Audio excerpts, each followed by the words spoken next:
Hello అండి, అందరికీ నమస్కారం. ఈరోజు మనం రమణమ్మ గెలుపు అనే ఓ చక్కటి చందమామ కథని విందాం. ఇక కథలోకి వెళ్దాం. సోమయ్య అనే అతనికి రమణమ్మ అనే యువతితో కొత్తగా పెళ్లయింది. ఉద్యోగరీత్యా సోమయ్య రమణమ్మతో పేరవరం అనే ఊరిలో కాపురం పెట్టవలసి వచ్చింది. పేరవరం ఊరంతా ఎంత తిరిగినా ఇద్దరికీ అద్దెకుగాను ఒక్క ఇల్లైనా దొరకలేదు. వాళ్ళకి ఊరి చివర తాళం వేసి ఉన్న ఒక అందమైన భవంతి కనిపించింది. దాని గురించి ఊరి వాళ్ళని అడిగితే అది ధనయ్య అనే ఒక వ్యాపారిదని చెప్పారు. అయితే ఆ ధనయ్య ఇప్పటికి ఎన్నో ఏళ్ల క్రిందట ఒక పడవ ప్రమాదంలో కుటుంబంతో సహా మరణించాడు. అప్పటి నుంచి ఆయన పిశాచ రూపంలో అక్కడే తిరుగుతున్నాడు. ఎవరైనా మొండిగా ఆ ఇంటి చేరితే భయపెట్టి పారిపోయేలా చేస్తున్నాడు. ఊరి వాళ్ళు చెప్పింది విని సోమయ్య దిగాలు పడిపోయి, నాకసలే భూతాలన్నా పిశాచాలన్నా చచ్చేంత భయం, ఈ ఇల్లు మనకొద్దులే అన్నాడు భార్యతో విచారంగా. నాకు అలాంటి వాటిల్లో నమ్మకం లేదు, నిజంగా ఉన్నా భయపడను. ఈ ఇంట్లో అయితే మనం అద్దె కూడా ఇవ్వనవసరం లేదు. ఆ పిశాచం సంగతి నేను చూసుకుంటాను అన్నది రమణమ్మ. సోమయ్య చేసేది లేక రమణమ్మ మాటకు సరేనన్నాడు. ఆ ఇంటి తాళం చెవి గురించి అడిగితే దాని సంగతి మాకెవరికీ తెలియదని చెప్పి, కావాలనుకుంటే తాళం బద్దలు కొట్టినా మాకెలాంటి అభ్యంతరం లేదన్నారు ఊరివాళ్లు. అది బాగానే ఉన్నదనుకుని సోమయ్య రమణమ్మ తాళం బద్దలు కొట్టి ఇంట్లోపలికి వెళ్లారు. అక్కడి పరిస్థితి చూసి వాళ్లకు చాలా ఆశ్చర్యం కలిగింది. ఇంట్లో ఎక్కడా మచ్చుక్కైన బూజు కనబడలేదు. పైగా ప్రతి గది అందంగా శుభ్రంగా ఉంది. ఎక్కడి సామాన్లు అక్కడ చక్కగా సర్దిపెట్టి ఉన్నాయి. అంతేకాక ఒక గదిలో మంచం, దానిమీద కొత్తగా పరిచినట్లు దుప్పటి వాళ్ల కంటబడింది. ఇది చూసి సోమయ్య వణుకుతూ, ఇల్లు ఉన్న తీరు చూస్తే నిజంగానే దానయ్య పిశాచ రూపంలో ఇంటి లోపల తిరుగుతున్నాడని తేలిపోతున్నది అన్నాడు. సోమయ్య అలా అనగానే, అవును, ఆ దానయ్యను నేనే. ఎంతో డబ్బు పోసి చాలా అందంగా కట్టుకున్న ఈ భవంతి మీద మమకారం తీరక నేను పిశాచ రూపంలో దీన్ని కనిపెట్టుకుని తిరుగుతున్నాను అంటూ పిశాచ రూపంలో ఉన్న దానయ్య వాళ్ల ముందు ప్రత్యక్షమై, మీరీ ఇంట్లో ఉండటానికి నాకేం అభ్యంతరం లేదు, కానీ ఇంటిని మాత్రం ఇప్పుడెలా ఉన్నదో అలా శుభ్రంగా అందంగా ఉంచాలి. అలా ఉంచకపోతే మిమ్మల్ని పట్టి పీడిస్తాను, జాగ్రత్త అన్నాడు. పిశాచాన్ని చూసి భయపడిపోయిన సోమయ్య భుజం తట్టి రమణమ్మ పిశాచంతో, అదంతా సరే, ఇంతకు నువ్విక్కడ ఏ గదిలో ఉంటున్నావు అని అడిగింది. పిశాచం రమణమ్మకు తానుండే గది చూపించి ఆ గదిలో మాత్రం అడుగు పెట్టవద్దని హెచ్చరించింది.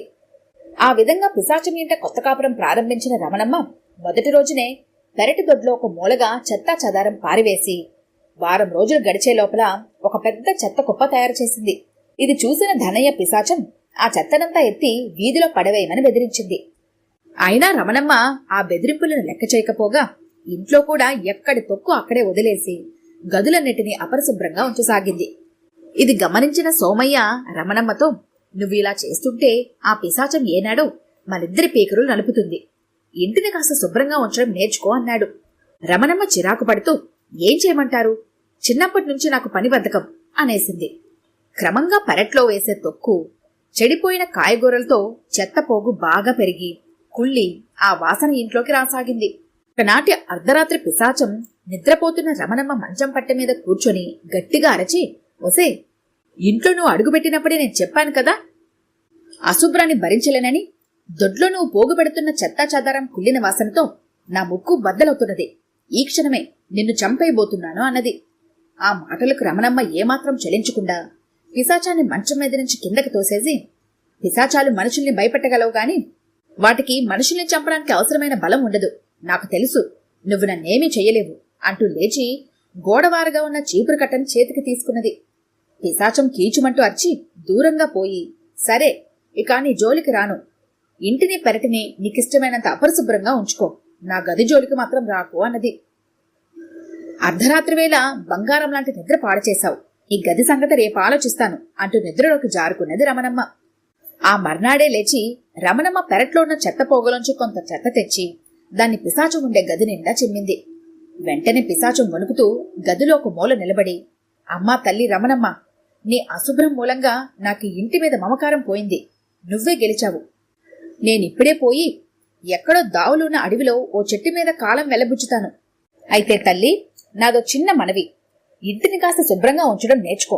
అలా కాకపోతే నీ అశుభ్రానికి నీ భర్త కూడా ఎప్పుడూ నిన్ను వదిలి పారిపోయే ప్రమాదం ఉన్నది అని ఆవిడికేసి చూసి వెళ్లిపోయింది. ఆ రోజు సాయంత్రం సోమయ్య పని నుంచి ఇంటికి రాగానే రమణమ్మ ఉత్సాహంగా అతడితో జరిగినదంతా చెప్పింది.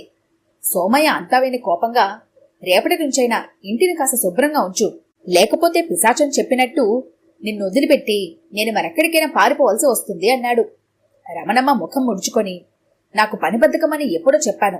పిశాచాన్ని వదిలించుకోవడంలో కాస్త మితిమీరాను కాని రేపటి నుంచి ఇంటిని శుభ్రంగా ఉంచుతాను అన్నది. అదుగో, పిశాచం అన్నిసార్లు చెప్పినా నేను ఇంతగా చెబుతున్నా నీలో ఇంకా ఆ బద్ధకపు బుద్ధి అలానే ఉండిపోయింది. రేపటి నుంచి కాదు, ఇవాళ నుంచే ఇంటిని శుభ్రంగా ఉంచు అన్నాడు సోమయ్య నవ్వుతూ. రమణమ్మ కూడా ఆ మాటలకు సోమయ్యతో పాటు నవ్వింది. ఈ కథ కనుక మీకు నచ్చినట్లయితే లైక్ చేయండి, షేర్ చేయండి. మరిన్ని ఇంట్రెస్టింగ్ కథల కోసం మా ఛానల్ని తప్పకుండా సబ్స్క్రైబ్ చేసుకోండి.